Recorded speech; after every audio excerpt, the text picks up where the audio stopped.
realmente estava no cartaz. Como vocês devem entender, não dá para tratar em pouco tempo como o tempo que nós vamos ter. No entanto, dá para sinalizar,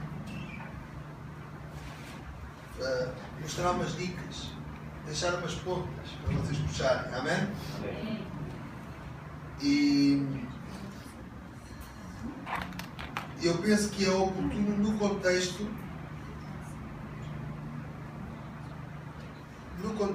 daquilo que temos estado a falar sobre a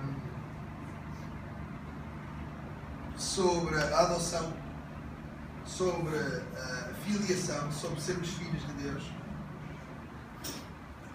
sobre a questão da imagem de filhos que nós somos. Nós somos filhos e filhas em Cristo. Amém? Amém. Herdeiros e co-herdeiros com Cristo. Tudo o que é de Cristo é nosso. Amém? Amém. Nós, fazendo um resumo muito rápido do nosso plano de ação, da nossa viagem, nós começámos por esclarecer o que era a vida eterna, esclarecer que a razão pela qual Jesus veio a este mundo foi para nos dar a vida eterna, estabelecer uma ponte de intimidade entre nós e o Pai, entre nós e Ele. Amém? Que afinal Jesus não veio a este mundo para incinerar o nosso lixo, nem tratar o nosso lixo, nem o nosso pecado. Ele veio a este mundo, na realidade, foi para que nós pudéssemos ter intimidade, vida e vida com abundância, tal vida eterna, que é a intimidade com Deus. E então descobrimos que a razão pela qual Ele veio a este mundo foi por causa de nós. Nós somos a razão. Nós somos o foco. Ele ama-nos e pronto. Perceber isso, porque é que Ele escolheu amar-nos, eu não consigo entender. Mas consigo aceitar. Consigo respeitar e consigo amar a escolha dele. Faça um tão grande amor, a minha resposta só pode ser amar de volta. Amém? Amém. Falámos de que não só Ele construiu uma ponte para nós termos intimidade com Ele e com o Pai, como nós procuramos dar o passo a seguir. Agora descalço, consigo dar um passo melhor. Amém? Mas, o primeiro passo, Jesus veio preparar-nos uma intimidade porque Deus nos amou, porque Deus não podia abrir mão de nós, porque Deus veio ao nosso encontro, porque nós somos a razão pela qual Jesus veio e Ele quer-nos a nós, e então Ele pagou o preço mais alto que havia. Segundo passo, então essa intimidade foi feita de que maneira? Qual é, vamos perceber que tipo de intimidade? Descobrimos que Jesus fez isto tudo para nos dar o direito de sermos íntimos de Deus como filhos de Deus. Filhos e filhas de Deus, em pleno direito. Amém? A todos quantos o receberam, deu-lhes o poder de serem feitos filhos de Deus, aos que creem no seu nome. Amém? E então descobrimos que afinal somos filhos e filhas por direito. Não passamos de escravos do pecado para escravos de Deus. Não somos meros servos. Somos filhos que servem. Amém? Somos filhos pelos méritos de Cristo. Não foi nada acerca de nós, foi tudo acerca dele. Então dessa forma nós somos convidados, somos desafiados. Está à nossa disposição nós entrarmos no banquete, sentarmos à mesa, sentarmos na casa do nosso Pai, tirarmos comunhão com Ele, estarmos com Ele, ouvirmos o seu coração, o palpitar do seu coração, o pulsar do seu coração. Podermos ouvir os seus sonhos, o podermos ter íntima relação com Deus, agora está disponível em Cristo. Amém? Amém. Muito bom. Muito, muito. Depois, avançámos um bocadinho mais, e avançámos um bocadinho mais procurando qualificar que a forma da nossa entrada na família de Deus. E essa forma de entrada como filhos de Deus foi feita por adoção. Pois vimos que só Paulo usou o termo adoção e que tínhamos ali um problema. O problema é que a adoção estava intimamente ligada com o conceito da herança, somos herdeiros e co-herdeiros com Cristo, mas se é assim, então parece que essa promessa, parecia assim à primeira vista, que essa promessa, à luz da adoção atual, seria uma promessa vazia. Porquê? Porque no nosso sistema, na nossa forma de pensar, ou atualmente, a transmissão da herança só pode ocorrer quando há a morte do testador, ou quando há a morte do pai, não é? E nós preferimos ter o nosso Deus vivo, que Ele nunca morre, e Ele não morre, Ele é autossuficiente, é eterno, mas isso levanta-nos o problema: vamos ser herdeiros do quê se o pai não morre? Então, nós vamos investigar mais a fundo todo o conceito da adoção paulina, inclusive relativamente à questão da herança.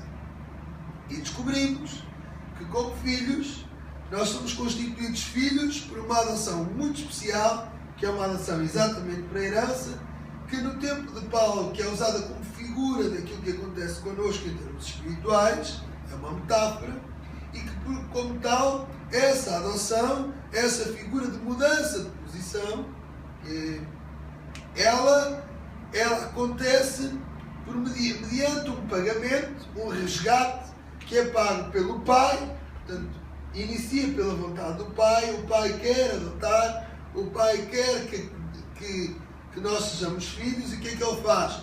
Ele paga um resgate para cortar toda a ligação original e ancestral que nós tínhamos com a nossa família biológica, entre aspas. Era assim que se fazia naquela altura. E então nós éramos escravos do pecado, filhos do pecado, filhos da ira, até diz a palavra de Deus, não é? E então o que nos esperava não era nada de bom. E, no entanto, Deus teve compaixão de nós, e Ele quis nos tirar da posição de escravos e levar-nos à posição de filhos. Como? Ele pagou o mais alto resgate para que nós pudéssemos ser alcançados. Amém? Vimos que era uma adoção que se praticava normalmente entre adultos, curiosamente. Porquê? Por causa da alta taxa de mortalidade que havia entre as crianças. Porquê? Porque era necessário garantir a perpetuação da família, era necessário garantir a continuação da família, e a ideia que estava inerente a esta adoção era a continuação física, corporal do pai e do filho. Eu até fiz a ilustração com o pastor Kenji, não é? Que havia portanto, os magistrados tinham que estar presentes, tinha que haver testemunhas, e a testemunha que testifica no nosso coração que nós somos filhos é o Espírito Santo. Amém? É assim que diz a palavra. E que então depois paga o resgate. Perguntava se havia oposição, se havia credores. Se havia credores, eram cancelados os problemas, e as dívidas eram pagas. E naquele mesmo momento o filho era, não havendo oposição, era declarado filho. Como? Deixava de ter a sua identidade original, passava a ter uma nova identidade. E qual era essa nova identidade? A identidade do pai. Portanto, se eu adotasse aqui o pastor Kenji, se eu tivesse 15 anos menos do que eu podia adotá-lo, não é? E podia dizer assim: a partir de hoje não te chamas mais Kenji, chamas-te Bruno Rebelo. E eu transmitia com isso o meu nome, a minha propriedade e o meu crédito. E a partir daquele momento é como se ele se tornasse a minha expressão física na geração seguinte. Ele passava a ser a minha continuação corporal. E é engraçado, depois a falar com o pastor Kenji, ele disse: olha, tu usaste um exemplo de manhã que não usaste à tarde, que eu gostava que tu tivesses referido, e que transporta bem esta ideia. Não sei se vocês sabem, mas na família imperial romana, 90 e tal % dos imperadores, eles foram constituídos desta maneira, por esta adoção. Ok? Na família imperial era esta adoção. Porquê? Porque normalmente na família imperial havia muito risco. Não só havia problemas biológicos, porque eles relacionavam-se muito entre famílias, o que diminuía a capacidade de reprodução. Segunda coisa, também porque na família imperial o que é que acontecia? Era muito alvo do ataque dos inimigos, eles procuravam matar os possíveis herdeiros, e porque também biologicamente havia problemas de mortalidade, como havia nas outras famílias. Então, para garantir herança, o imperador normalmente adotava outro desta forma como imperador. Então, a partir daquele momento, como é que se chamava o imperador de Roma? Ninguém sabe o nome do imperador de Roma. Como é que se chamava? César. Mas só houve um imperador em Roma? Pois, Nero é um, também César, mas que tinha um elemento distintivo que ele precisou dele, por causa de querer casar com a irmã. Mas isso é outra história. Os irmãos quiserem saber a história, depois eu conto. Amém? Só por isso é que também se sabe o nome dele. Mas os irmãos sabem que Roma governou durante 1200 anos. Daí só houve um César. Só houve César. Mas os irmãos só se conseguem lembrar do nome, não é? Sabe porquê? Porque todos eles tiveram o mesmo nome. Eu adoto, agora não chamas não sei o quê, chamas-te César. Ele depois fazia o mesmo ao filho. César, César. Então parece que a mesma identidade e a mesma pessoa perpetua-se durante 1200 anos. Isto era mesmo assim. E desta forma nós percebemos que somos filhos de Deus, e somos filhos de Deus em pleno direito, que a partir daquele momento não há divisão patrimonial entre o pai e o filho, tudo o que é do pai é do filho e é em vida, porque a transmissão é no momento em que é transmitida a identidade. E portanto o pai não precisa de morrer, o filho herda no momento em que é declarado filho. É uma exceção relativamente a todas as outras que conhecemos. E então faz sentido aquilo que Paulo escreve, afinal não é um conjunto vazio. Amém? Amém. Há a mesma herança. Tudo o que é do Pai é nosso e tudo o que é nosso é do Pai. Isto é fantástico. E então, à luz disto, nós vamos ver a parábola do pródigo, faz outro sentido completamente diferente. É que afinal, aquilo que Jesus estava a ensinar, mas não lhe chamou a adoção paulina, estão lá os princípios todos da adoção paulina, lá escondidos no texto e na história. O pai dá a herança em vida, não é? E o pai declara ao segundo filho: tu não tiveste uma cabrita para comer com os teus amigos, porque não quiseste, porque tudo que é meu é teu. Que contraria qualquer pensamento judaico. Contraria. E o que está ali presente é tudo aquilo que Paulo ensinou, que é a nossa transmissão espiritual. E é fantástico, não é? Pensar sobre isso. Muito bem, então descobrimos que somos filhos, a herança é nossa e tudo o que é de Cristo é nosso. Tudo. E então levantamos uma questão. Então, mas por que razão é que nós não manifestamos o mesmo poder e a mesma glória que Jesus manifestou no seu ministério terreno? Jesus até disse que nós manifestaríamos muito mais. Iríamos mais além. E a verdade é que nós ainda ficamos muito aquém. Porquê? Porque nós mantemos-nos numa postura imatura, muitas vezes insistimos em ser crianças espirituais. E a nossa imaturidade faz com que nós não tomemos posse daquilo que já é nosso. Depois vimos o texto de Gálatas 4 e começámos a ver que não havia diferença entre o dono, o herdeiro e o escravo, enquanto eram pequenos. Mas, crescendo o herdeiro, ele descobriria que era dono de tudo. Temos a dizer aquele exemplo do automóvel lá de casa. Certo? Bom, muita coisa que nós falamos. Muita coisa que nós falamos. Falámos depois em sinais, coisas que nos evidenciam que nós somos crianças espirituais.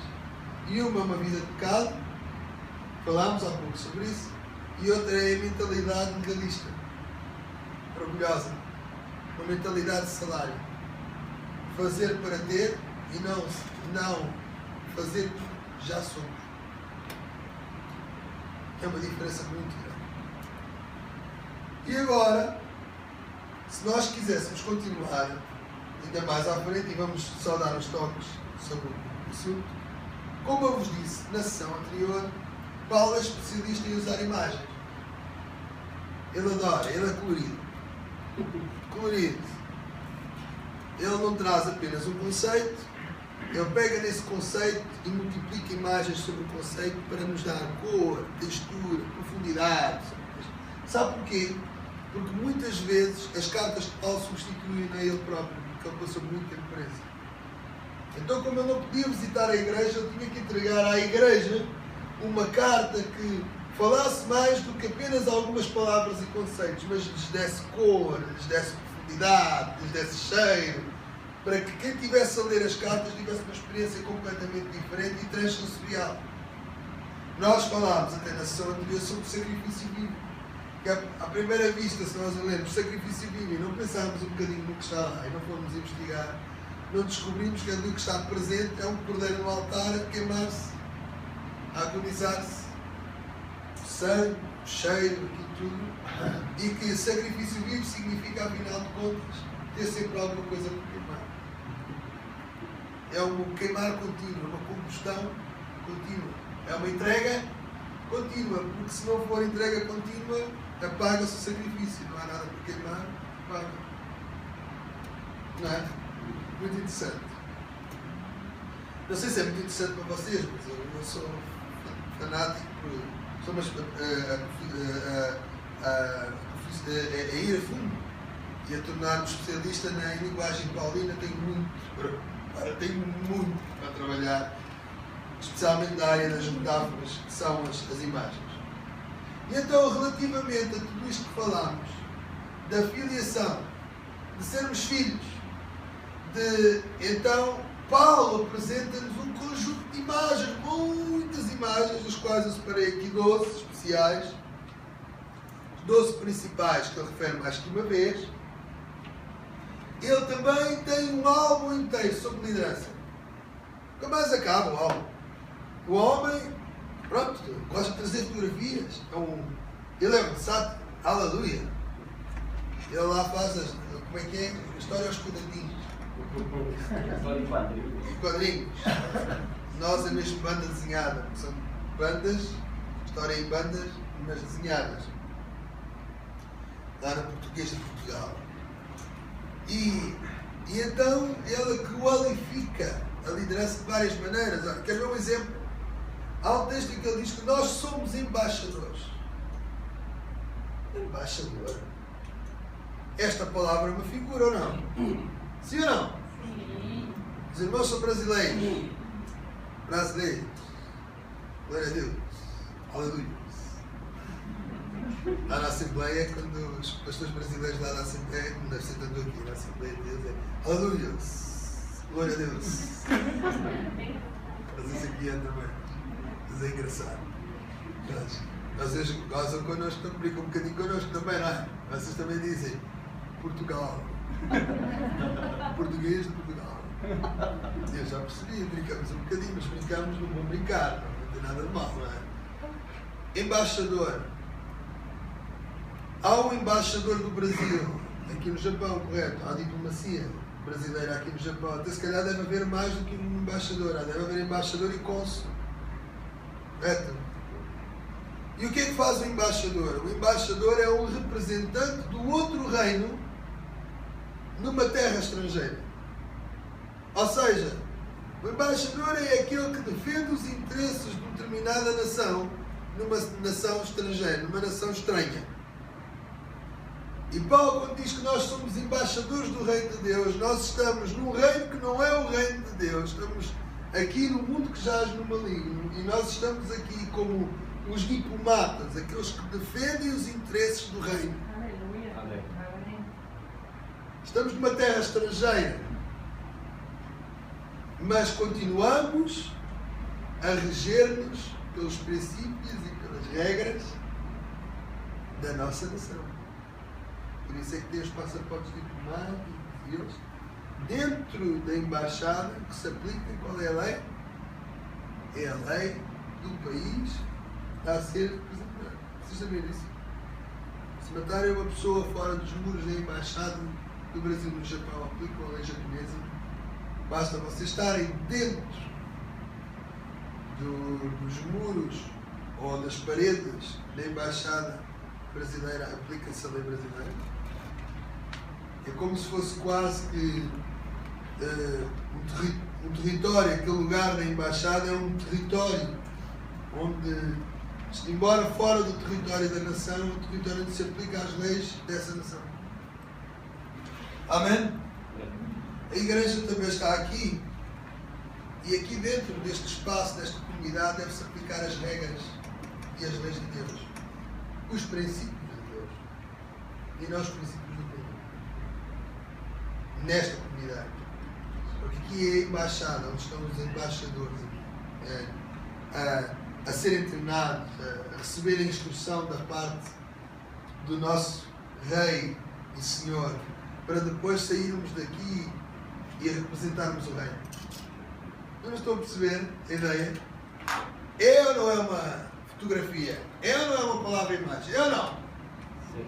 Diz assim, eu sou embaixador. Amém? Depois ele usa, por exemplo, a imagem do atleta. Já falámos há pouco. Usa a imagem do construtor. Usa a imagem do lavrador.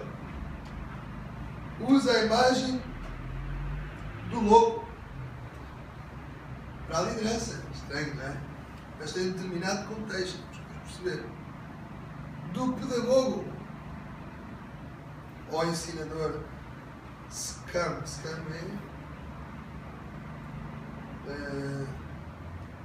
é lixo? Não.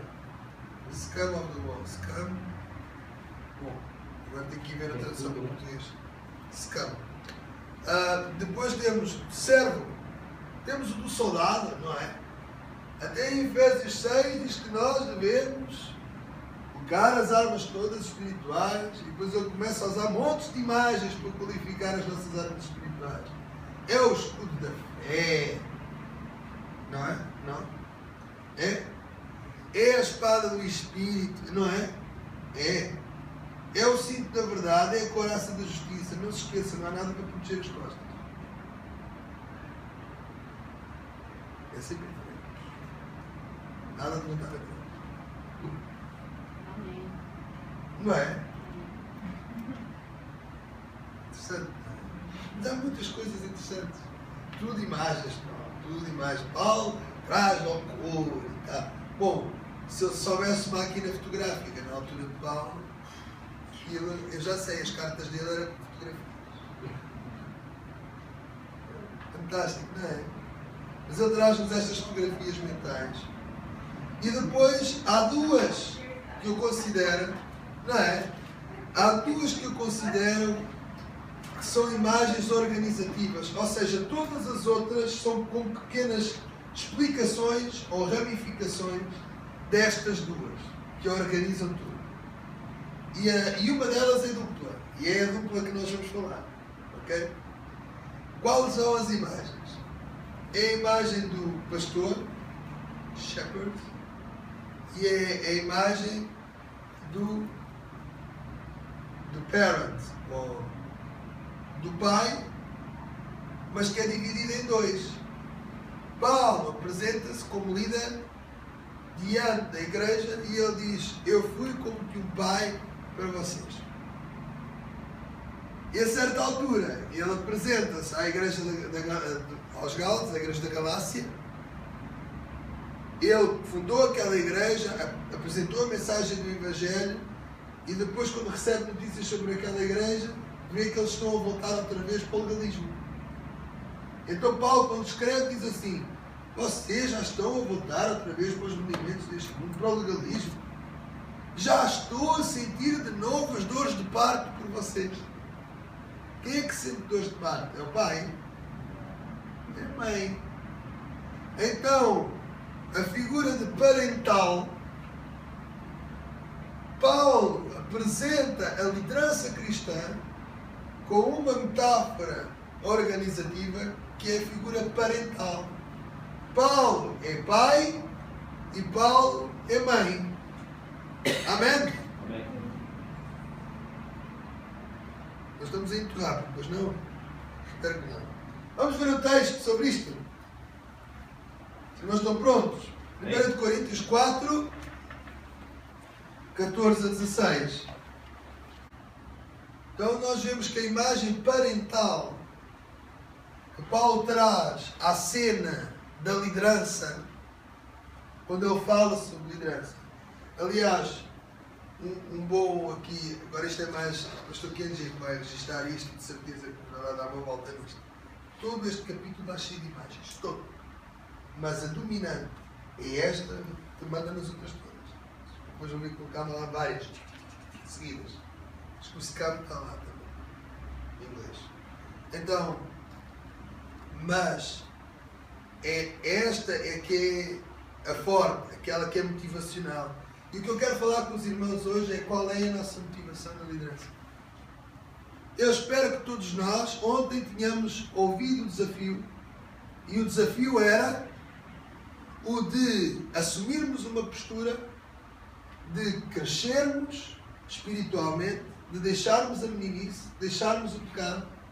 Na sessão anterior ensinámos estratégias para deixar o pecado, que é passar a pensar como Deus pensa, renovar a nossa mente. Amém?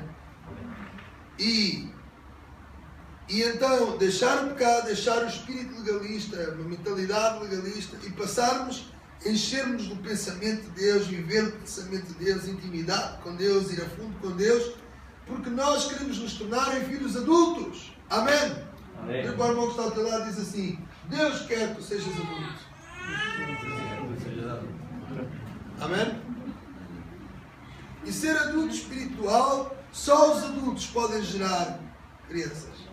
Podem frutificar. Amém. Na prática, o que Deus quer é que tu possas ser uma pessoa frutífera.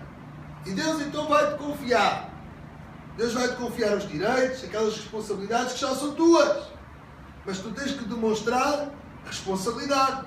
Tens que crescer. Diz assim: crescer. Tenho que vos pôr a falar, senão vocês adormecem. Isto é só a próxima meia hora, mas aguentem. Sei que está muito calor, eu sou português, mas essas coisas todas.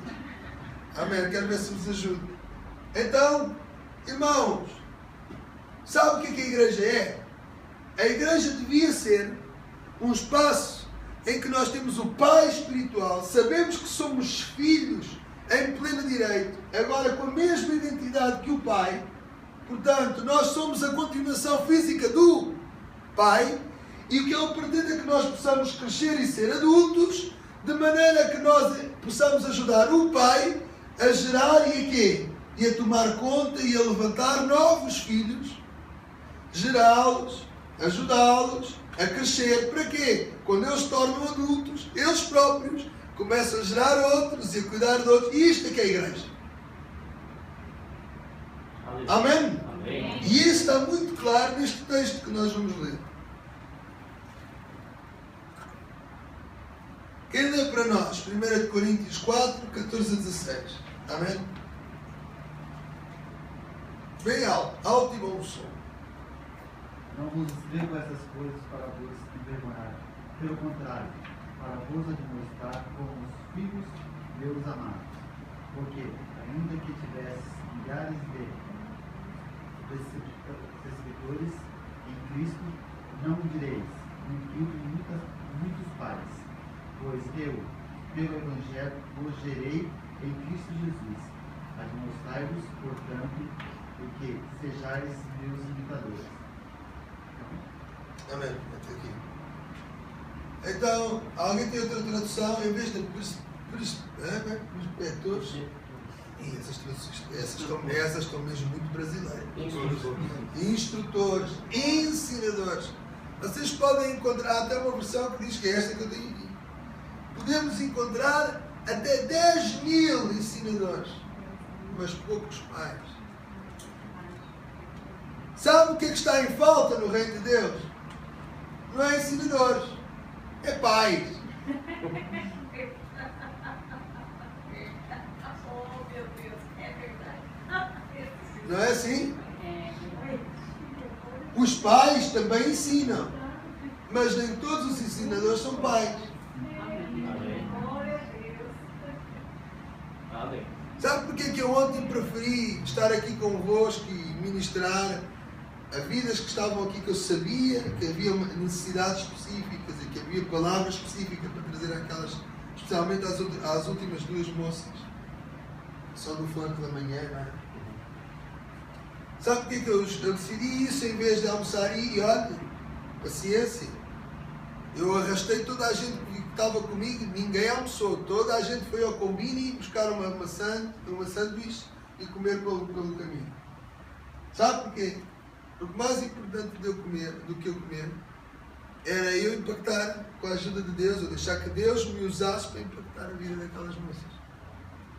Sou bem ver uma delas, sem os óculos hoje, aqui, cantadinha na vida, na boa, não é? E ela teve uma experiência que me disse: uau, Deus tirou-me isto para que eu perceba que eu tenho agora uma nova visão com Ele. Marcar a vida dela. Sabe porquê? Sabe o que é que me moveu aquilo? É que eu ensino, de facto, sou ensinador, tenho um ministério itinerante, mas eu presto contas da minha igreja local. Eu sou um dos obreiros da igreja local, que coopero, que ensino e tudo mais. Mas que o que é a maior preocupação para mim é gerar filhos. E porque eu sei que era tão nevrálgico, tão fundamental aquilo que se ia fazer ali, que se fosse necessário eu não comia. Não havia problema. Qual é o problema? Não é isso que pensa um pai e uma mãe? Que entre o bem-estar dos filhos ou o seu próprio bem-estar, o que é que eles escolhem? Devia ser assim, não é? Nós que somos maus, sabemos dar coisas aos nossos filhos, quanto mais o nosso Pai Celestial. É ou não é? E há aqui um desafio tremendo de Paulo. Paulo está ali a pôr em causa algumas questões de alguns líderes que estavam-se a portar mal na igreja de Corinto. Começa a descrever questões de liderança, a trazer um monte de imagens ali. E depois diz assim: pessoal, é assim, eu não digo estas coisas para vos envergonhar. Não, eu admoesto-vos como a filhos amados.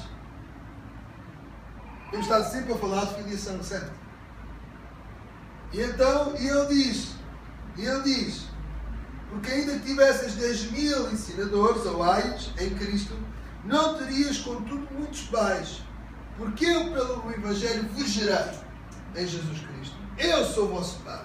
Não quero saber dos outros que estão aí a portar mal, que estão a fazer isto. Há uns que até estou a dizer que são de Apolo, outros são de Paulo, outros são não sei o quê. Eu não quero saber isto para nada.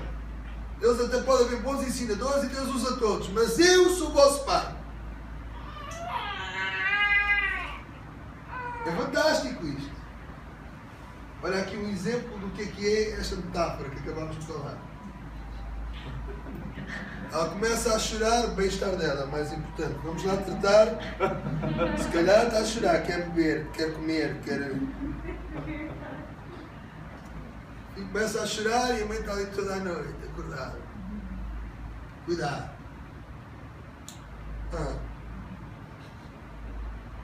Paulo diz: há poucos pais. E o desafio de ser pai é completamente diferente do desafio de ser ensinador. Nós temos um bom exemplo nas nossas escolas. O ensinador, da hora, temos português, do meio-dia, ou das 2 da tarde até às 3 da tarde. Está ali, das 2 às 3, despeja informação e depois diz: estudem, há teste para a semana, tchau. E ele vai para casa e nem pensa mais no assunto. Desliga. Ou se pensa, não. Não é? Agora, pai, não pode desligar. Eu fui estar a chorar, não, amanhã. Tá?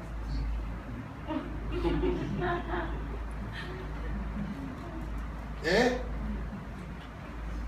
Pai é um ofício o tempo inteiro, meus irmãos. Mãe é um ofício o tempo inteiro. Significa darmos de nós, não apenas aquilo que nós ensinamos verbalmente, mas com o nosso modelo, com aquilo que somos.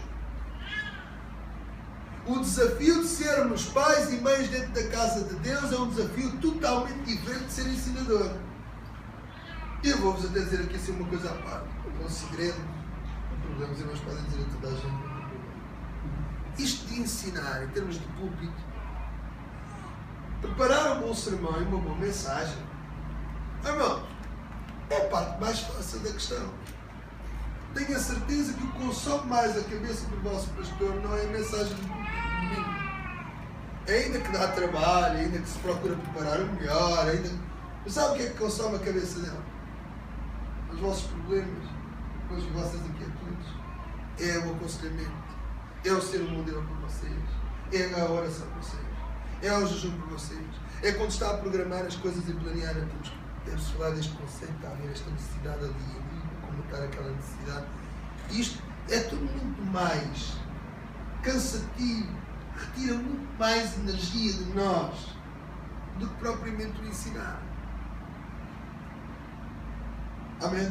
Amém. O ser um modelo, o ser um exemplo, o ter um cuidado com a conduta, para ser porque estamos a ser vistos e queremos ser um exemplo para aqueles que nos estão a ver. Isso aí é muito mais profundo e muito mais cansativo, porque obriga a expormos a nossa vida, não que ser um mero ensinador.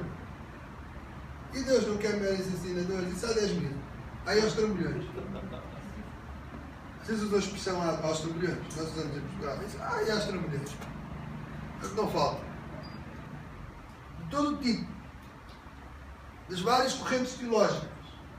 Vocês podem ir do arminianismo até ao calvinismo, ou passando por aqueles que são nem arminianos nem calvinistas, que é o meu caso. É fantástico. Isso é outra pregação.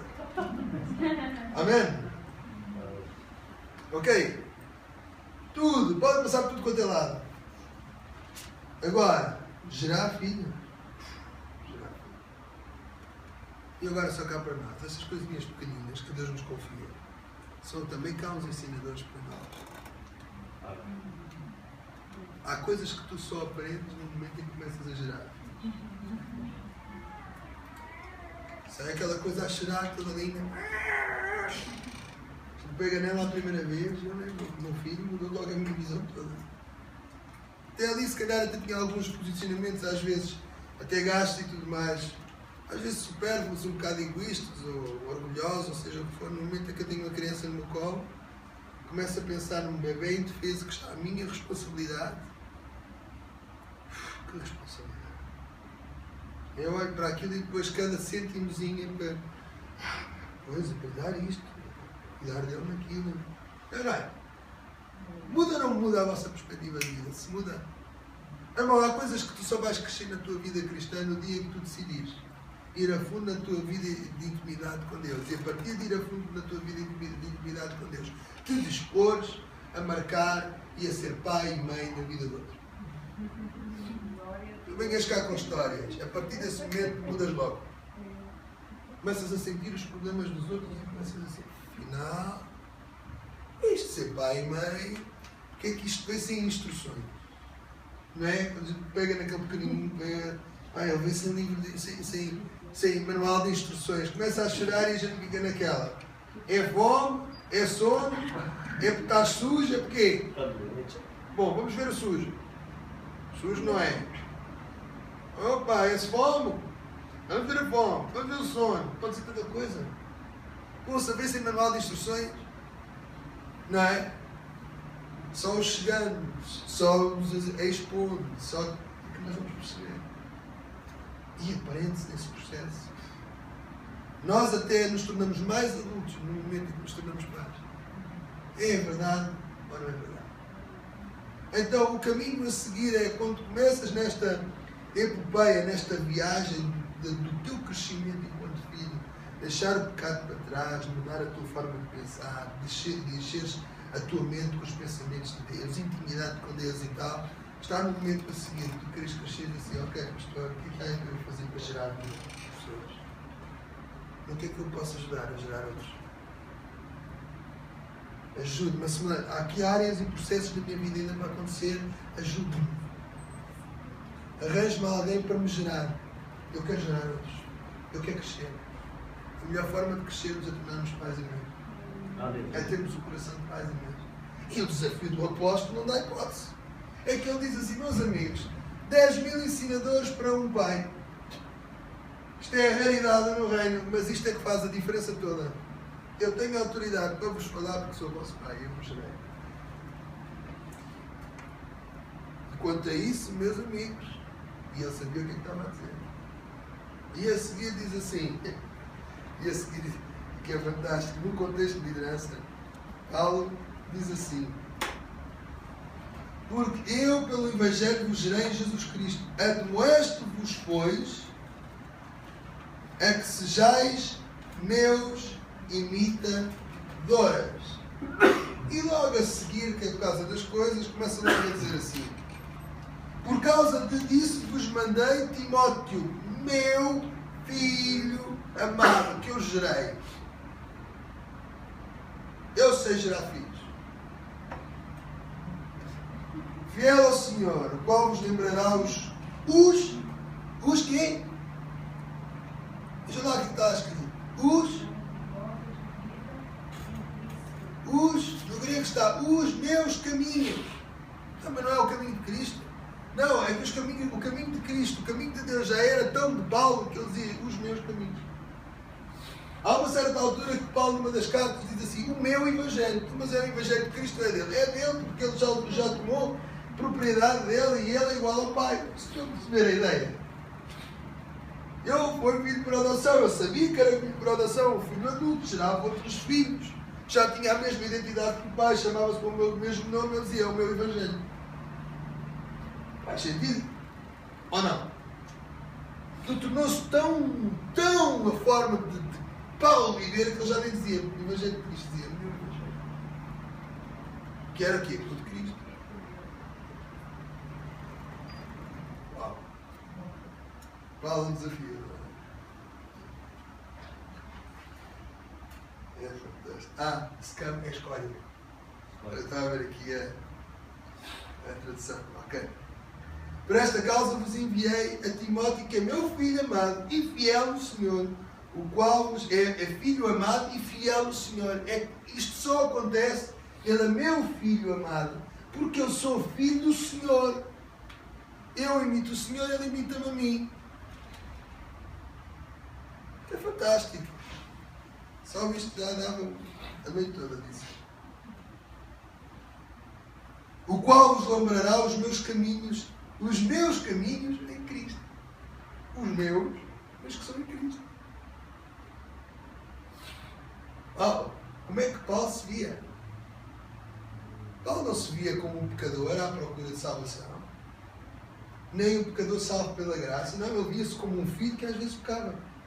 Era tão filho, que aquilo que era do pai era dele. Ele dizia assim: os meus caminhos em Cristo. Isso é muito bom. Como por toda a parte ensino em cada igreja. Não é? É bom isto. Mas já pensaram nisto? O desafio para vocês hoje é crescerem a ponto de não quererem ser vaquinhas gordas. De engordar. Autoconsumo. Evangelho e igreja é gerar outros. Amém. Glória a Deus. A melhor demonstração de que tu és um adulto no reino é quando tu começas a gerar outros. Se mentalidade de pecado e de legalismo são sinais evidentes de criancice, tu começares a gerar outros e eles serem como aqui, como o Timóteo, filhos amados, fiéis e tal, à imagem do Pai, significa que há aí um sinal evidente de que tu já não és um filho criança, te tornaste um filho. Aleluia. E o desafio é gerar outros. Amém? Amém. Sede meus imitadores. Eu sou vosso pai, eu vos gerei, por isso imitem. E se estou cá com dúvidas, eu envio já o que me imita. Pronto, não tem problema. Que é meu filho. Segue os meus caminhos de Cristo. Também lá o Timóteo, veja lá como é. Eles vão ouvir o Timóteo igualzinho ao Paulo. Vocês estão-me a ouvir? É este, é tão louco como o Paulo Cruz. Por acaso não sou filho da fé dele, mas somos colegas um do outro. Nós damos tão bem porque é de facto a mesma forma, o mesmo sentir, o mesmo pulsar, o mesmo andar. Normal, faz anos hoje. Ana também faz anos hoje a nossa instituição. Vamos trabalhar no nosso ministério. Glória a Deus. 10 de agosto. Muito bom. Então, nós vamos prosseguir só lendo mais um texto e terminamos. Está bem? Senão os irmãos daqui a bocado matam. Se este português nós não queremos mais. Que é ditado português, que é para vocês não aprenderem, que é para não conseguirem dizer. Aleluia. Muito bem. Nós vamos a um texto. Eu vou deixar com o vosso pastor um documento onde eu tenho a síntese daquilo que se pretende de um líder ou de um pastor, um líder na casa. Porque o que Deus quer é gerar verdadeiros líderes. Verdadeiros líderes são pais e mães.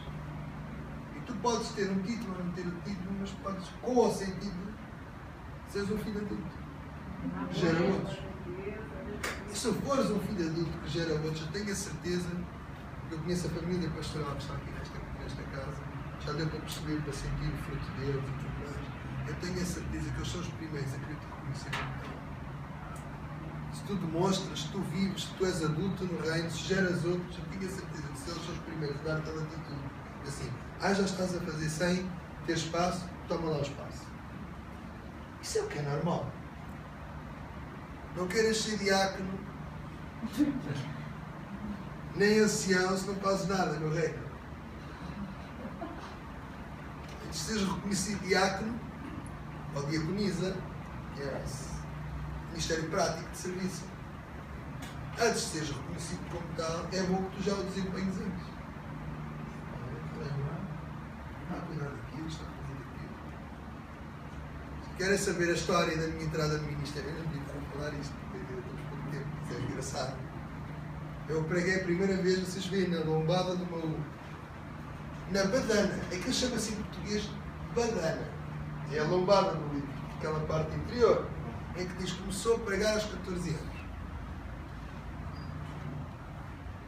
Sabe como é que foi? Foi muito engraçado. Eu era já sublíder de jovens numa congregação lá. Porque gerava os jovens com 14 anos. Radicalmente aos 11, 12 anos, depois de eu ter estado ali assim, um período assim, um bocadinho dentro e fora, Deus apanhou-me. No dia que eu voltei à igreja para ver as meninas da igreja, eu falo a verdade, não merece castigo. Não é? Não interessa a razão pela qual tu vens, interessa a razão pela qual tu ficas. Eu fui assim, as melhores moças que existem no planeta estão na igreja, porque são certinhas, normalmente são virgens, normalmente, infelizmente, e todos podemos ter um passado de vida, não vamos entrar por aí, mas são certinhas, têm padrões. É aquelas coisas, aquelas é que são as certinhas. Então é ali que estão as melhores meninas. E eu continuava aí, na escola dominical e tal, fazia de tudo para ver se fugia um bocadinho, tinha mais companhias que me estavam a influenciar muito mal. Eu estava-me a deixar influenciar, a culpa não era deles, era minha. Vida. Estava assim, completamente fora. Fora. Aquela rebelião, aquelas coisas todas, então eu ia lá caladito, porque eu era o timidozinho lá do sítio. Não é? E para ver as meninas. E um dia vou para ver as meninas e Deus ficou comigo. Deus apanhou-me. Vieste para apanhar uma menina, para te apanhar a ti. Deus apanhou-me. De que maneira? Levou comigo. Mostrou-me o quão eu estava como uma vítima de mentalidade de vítima, a culpar todos, Deus, as pessoas, a minha mãe, o meu pai, toda a gente, e afinal de contas eu era mais culpado que eles noutras coisas e que Deus ainda estava a ter misericórdia de mim. E para aquilo eu percebi que eu não podia reter o perdão, nem podia fazer seja o que for, nem podia culpá-los. Eu tinha que andar com a minha vida para a frente com Deus. chorei uma coisa, sei lá, quando tem uma chorei mensagem toda. Sei lá, aquilo partiu-me todo. No mesmo dia, fui batizado no Espírito Santo e tive chamada para o ministério. No mesmo dia. E aí que eu disse, Deus, aqui eu que até tenho medo de dizer olá, eu que vou pregar em público. Já viram o resultado? Agora falo muito tempo. Vou estomar um bocadinho mais porque tenho a noção que o meu português é um português mais difícil para vocês perceberem. Às vezes é preciso repetir mais que uma vez para eu ter a certeza que vocês estão a perceber que está a ser transmitida a mensagem. A seguir começo numa busca louca por Deus. Eu era o perturbador da classe de escola dominical quando vivia. Perturbador. Perturbador. Eu chegava, era o terror.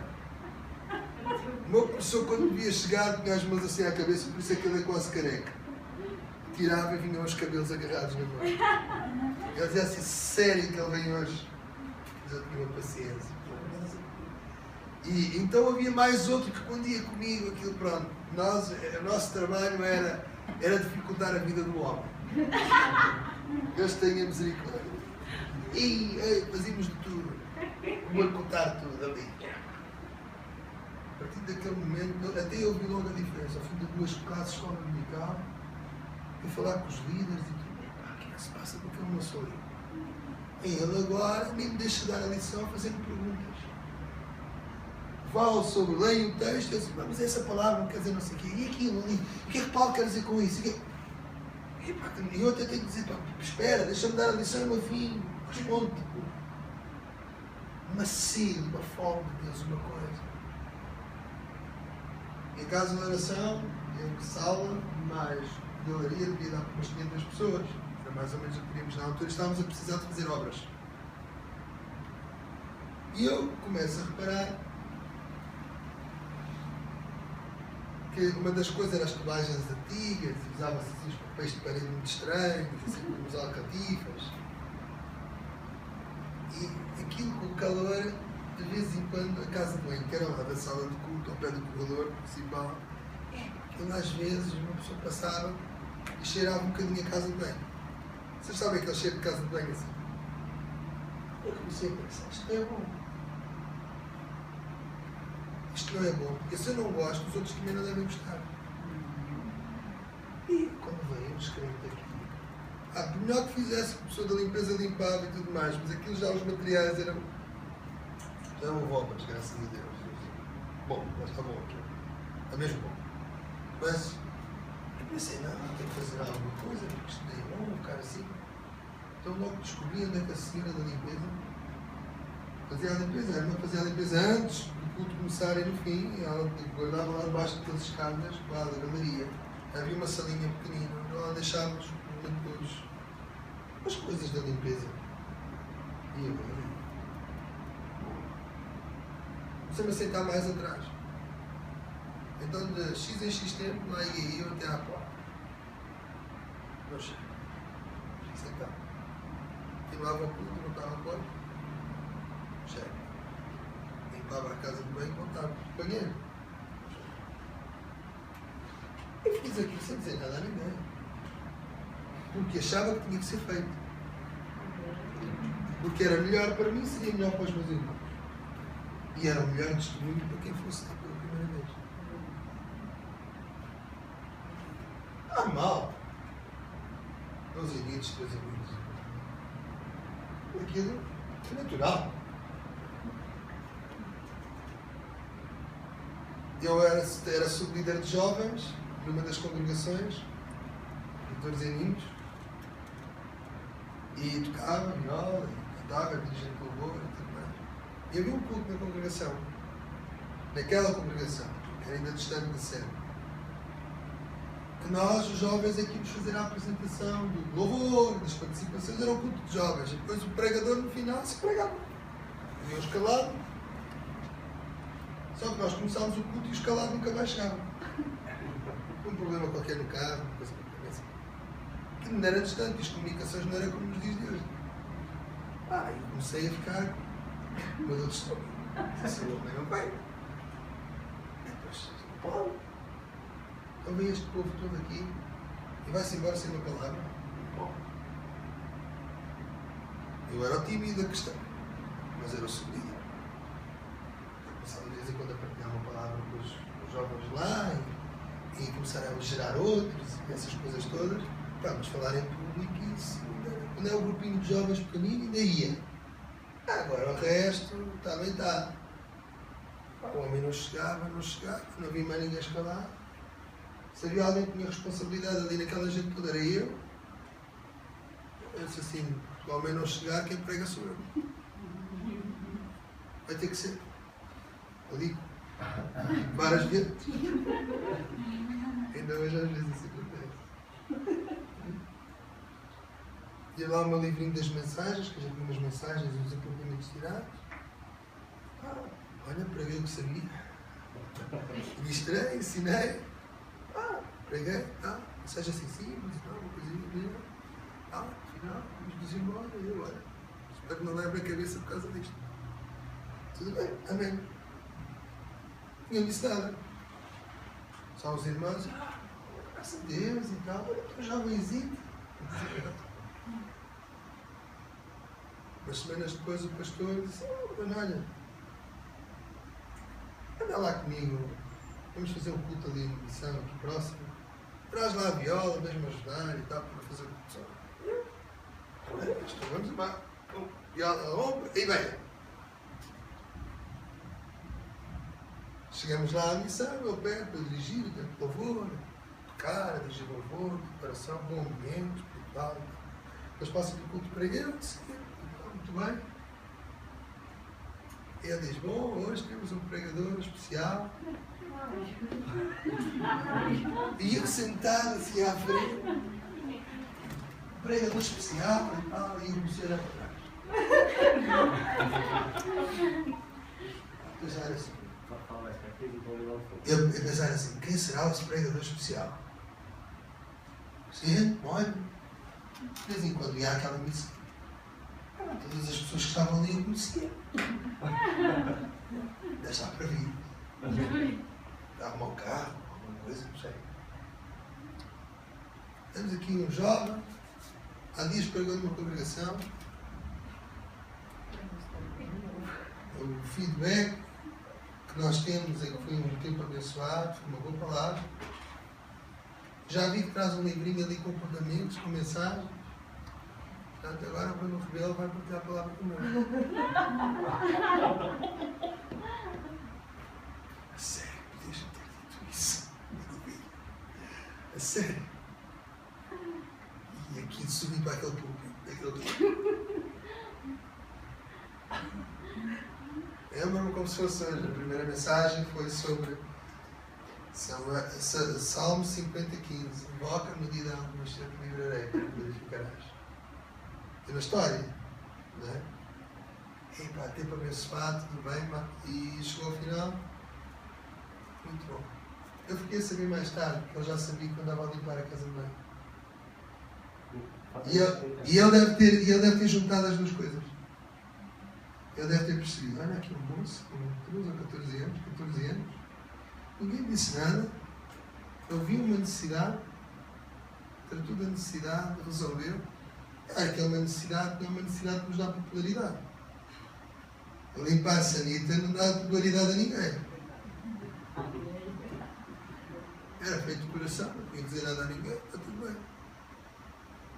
E ele percebeu isso, o facto de, quer dizer, se está disponível para cuidar dos outros sem dizer nada a ninguém, e se afinal de contas houve aí uma situação trágica com algum escalado, em que ele assumiu e o feedback é bom, eis aqui alguém em quem podemos confiar e trabalhar. Se calhar está no início do percurso e nós vamos ajudar. Eu tornei-me histórico, o escalado, o cooperador de escala mais novo, mais jovem, em 60 e tal anos de igreja de Cuba. O meu colega de escala, porque eu não tinha carro, tinha que me buscar para fazer culto comigo. Quando o meu colega não podia ir, eu tinha que ir a pé, com o violão nas costas, o autocarro, o bus, né? Aí eu,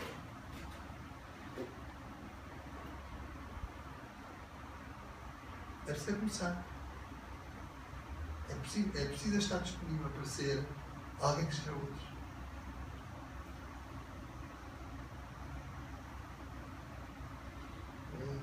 Quem diria que começava no banheiro?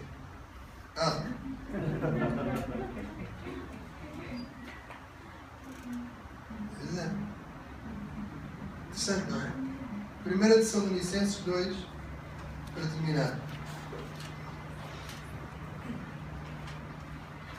Ora bem, são 5h20, vamos ver se conseguimos terminar às 5h30, está bem? Vamos ver se eu consigo. A dificuldade é minha, não é a vossa, sabe? Mas irmãos, percebam que isto demorou das 2h30, 2h40 que comecei a ministrar até às 5h e tal, mas tivemos um intervalo.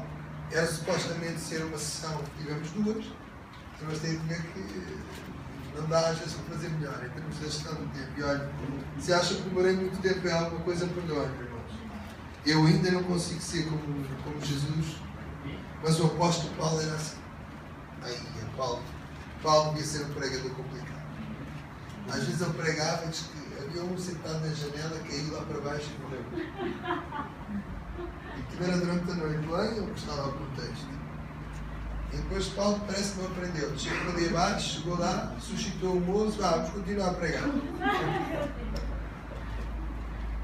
Mas os irmãos amavam, porque no dia a seguir ele disse, eu não vou responder outra vez.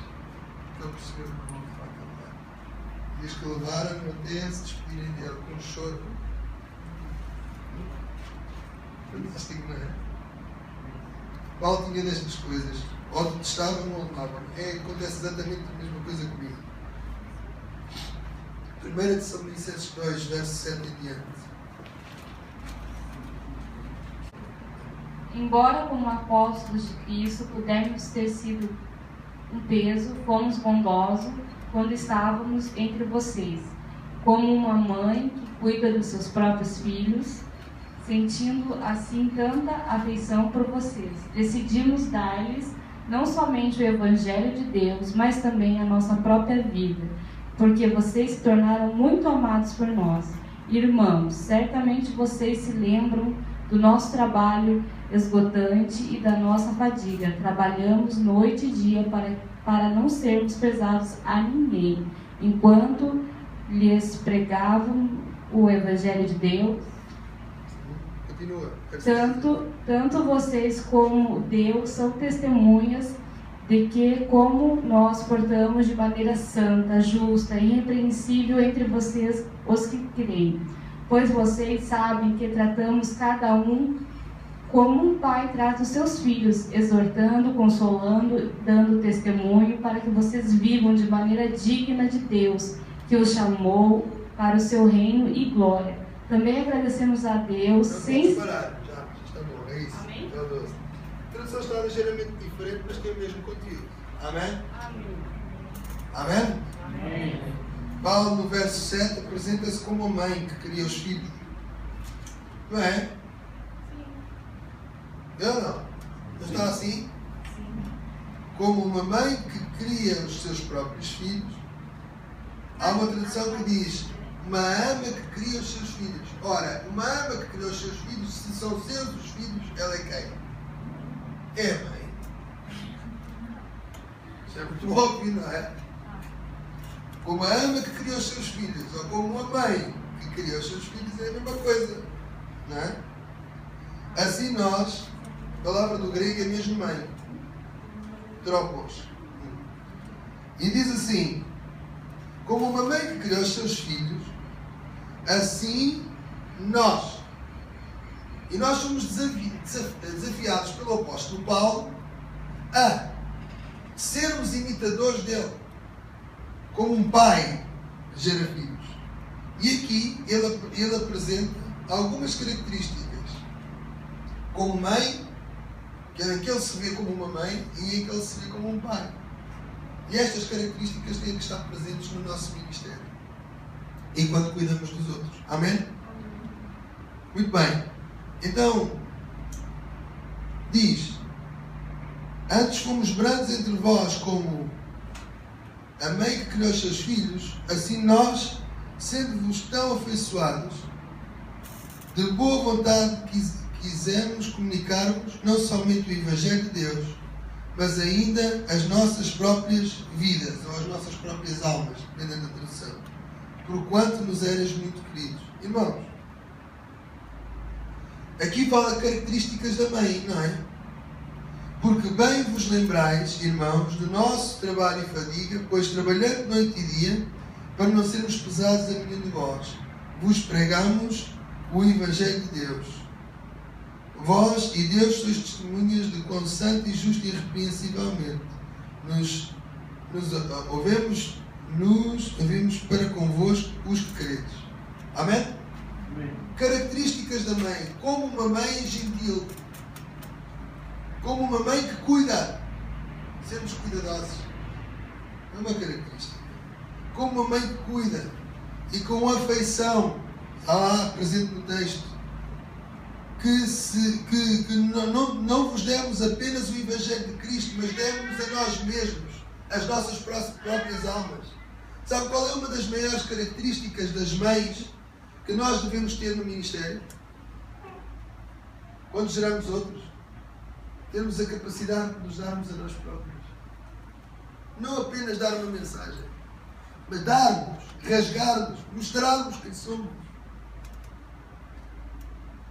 Isso aí é diferente de ensinar. Isso implica darmos de nós. Como uma mãe, o filho está com febre, está doente, e a mãe dá-se. É um prejuízo pessoal, mas dá-se a ela própria. Eu não vi ninguém como as mães. As mães são capazes de ter uma capacidade de robustez. A criança está ali, e às vezes a ser egoísta, a chorar, por nada de especial, mas a mãe está ali, cuidado. E, de forma gentil, não sei que ela vai buscar força, ela está ali e dá-se a si própria. E essas características devem estar presentes em nós quando estamos no ministério. Paulo diz que nós vamos ter convosco como uma mãe carinhosa, cuidadosa, que cuida dos seus filhos, afetuosa, gentil, que se dá a si mesmo. Vocês têm um bom exemplo na casa da família pastoral. E em particular, bom, eu tenho passado mais tempo com o pastor Kenji do que com a missionária Ana. Eu penso que ela é assim também, mas o pastor Kenji, os irmãos vêm ter com eles assim, acelerados ou alguma coisa, e ele, só aquele sorriso rebenta com tudo. Calmo, gentil. O irmão está estressado, até quer estressá-lo, não consegue. Uma paz que é transmitida, uma coisa fantástica. Vocês têm um tão bom exemplo do que é ser gentil. Tão bom exemplo. Tão bom exemplo. Imitem-no, por favor. Que se dá a si próprio. Que tem afeição pelos seus. Eu tenho estado a ver. Embora não esteja aqui muito tempo, nós tentamos as coisas rapidamente. A forma como ele se dá. A forma como a sua casa é espaço de ministério porque for preciso. Com todas as dificuldades ou limitações que se possa ter. A porta está sempre aberta. O cuidado está sempre ali. É fantástico. Então, como uma mãe afetuosa, como uma mãe que cuida. E a seguir, nós temos, e vamos terminar com esse verso. Epa, já passei das 5 minutos, mas é mesmo para terminar. O verso 11 diz: assim como bem sabeis de que modo vos exortamos e consolamos a cada um de vós, como o Pai a seus filhos. Então Paulo apresenta-se neste texto como mãe e como pai. Paulo, nossa mãe, Paulo, nosso pai, como exemplo. E ele diz, como pai, uma característica do pai que nós temos que ter no ministério é o exortar. Às vezes o pai é aquele que é mais duro lá em casa, né? Custa mais aquela palavra de ordem, às vezes. Isto tem que ser com amor. Isto tem que ser feito com amor. Mas exortar, disciplinar os filhos é quem ama. Diz lá em Hebreus que Deus é aquele que disciplina os filhos a quem ama. Se de vez em quando tens o efeito da disciplina amorosa de Deus, é porque Deus te ama, irmão. Deus não se preocupa. Vamos lá ver. Se Deus te deixasse de preocupar contigo, era muito mau sinal. Se Deus deixasse de te exortar, de chamar a atenção, de te desafiar, era muito mau sinal. Mas isso não acontece, está sempre. Está sempre a querer nos melhorar. E se Deus tiver que nos fazer sofrer um bocadinho, Ele não é um Deus masoquista, nem pouco mais ou menos. Mas tivemos que sofrer um bocadinho para crescermos um bocadinho. Eu disse, olha, lá vem, a escola está ao pé dele. Não deixar cair. E ele vai ter que aprender a ter endurance, a ter resistência. Amém? Bom? É interessante dizer que aqui diz como um pai que exorta e como um pai que consola. Ele não exorta só, ele consola. O ministério da consolação é fundamental. Consolar pessoas. Cuidar delas como uma mãe. Dar-se a si próprio como uma mãe. Ser sensível como uma mãe. Ser gentil como uma mãe, mas ao mesmo tempo exortar como um pai. E consolar como um pai. Amém? Boa? Eu sei que alguns de vocês têm dificuldade em relacionar-se com isto.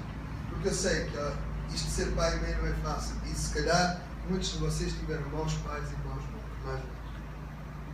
Mas então venham aprender nas Escrituras o que é ser pai e mãe. Olha, eu aprendi. Tenho uma boa mãe, tenho um bom pai. Mas tenho um pai distante, mas tenho um perto de mim. E eu tenho que aprender a ser pai pelas Escrituras. Erro muito, pois é. Mas tento. Só erra quem tenta, não é? Exortamos e conselhamos. E aqui há um pormenor interessante. A cada um de nós. Individualmente. Há coisas que trabalhamos no coletivo. Mas o que trabalhamos no coletivo não substitui a necessidade de tratarmos individualmente. Amém?